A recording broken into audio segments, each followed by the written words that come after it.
Now, Divakar, I am very curious to know, how does Donald Trump pay zero taxes? Give me like a step-by-step guide on that, because I'm very curious.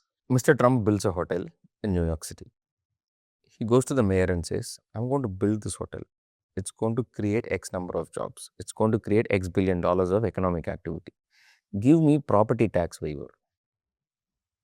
I am solving for your priority. You give me a reward for that. Period. See, every nation goes through 6 stages of evolution. 6 stages of evolution. So a nation is born out of civil war. And then there is a period of consolidation where you have a strong leader or there is a sort of strong system which gradually starts to come in. And there is order getting to restored. Then the phase 3 is about stronger institutions. You get judiciary, you get banking systems, you get laws in place. Phase 4 is period of prosperity because you've got good institutions, there is peace in the nation. So it naturally helps you thrive as an economy. And when the period of prosperity grows for a long period of time, that's where the phase of inequality starts to come in. That's the next phase, phase 5, where the gap between haves and have-nots starts to widen. And when that becomes unmanageable, again you have a civil war. This is the 6 stages of any nation. This is a nation's evolutionary playbook, you can say. If you were to look at America as a nation, again linking it to tax, right? Every nation has its own belief system, its own religion, its own deity, and its own sacred ritual. Religion, deity, and ritual. Okay. So take America, for example. Its religion is capitalism. Its deity is the dollar. And reinvestment is a ritual. Okay. Religion is capitalism. Deity is dollar. Ritual is reinvestment. Yes. So does that mean any entrepreneur who keeps on reinvesting will keep on being rewarded? Yes. I can say it with reasonable certainty. You can peacefully pay zero taxes and grow in the US. Anyone can pay, any entrepreneur can pay zero taxes and grow in the US. Provided you solve for priority, paranoia, and prohibition. Yes. That's the framework, but provided you do a sacred ritual of the nation. How would you apply this framework to India? What is our religion? Is it socialism or capitalism? India is still a secular nation. Okay. Which means we embrace every religion or we embrace no religion entirely. But isn't that bad? That's a challenge, right? So that's a question for us to answer in context.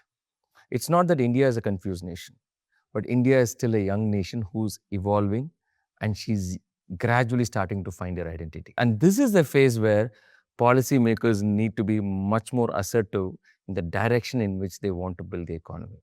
And it would do well if we can identify our own religion, our own deity, and our own ritual. At this point in time, I can't give you a straight answer because we are still evolving. Divakar, if you were to give out 3 concrete takeaways to a policymaker who's watching this episode that you wish the government rolled out for the benefit of the country.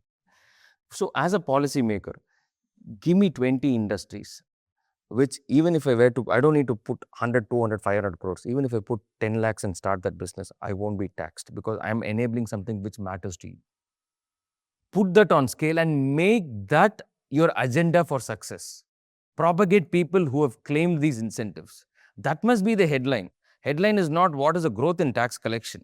Headline must be what is the growth in incentives being claimed. Yes, there will be 5, 10, 20% of people who could try to game the system, but the remaining 80, 85, 90% of the system, of the people who claim the incentive have actually contributed.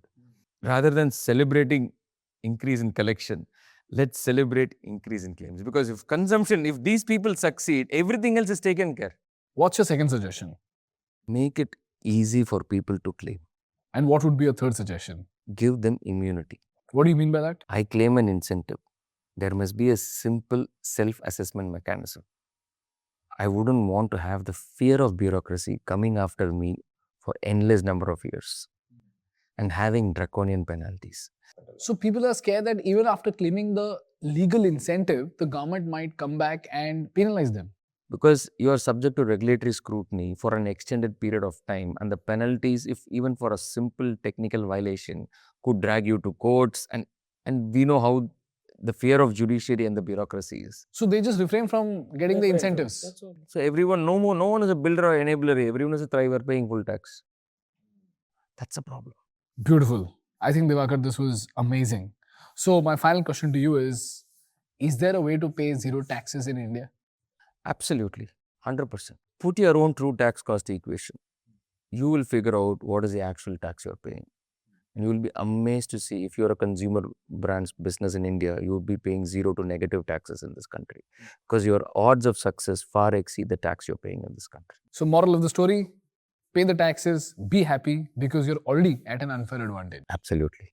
If this clip gave you value, please subscribe to this channel so that we can keep bringing you game-changing business insights.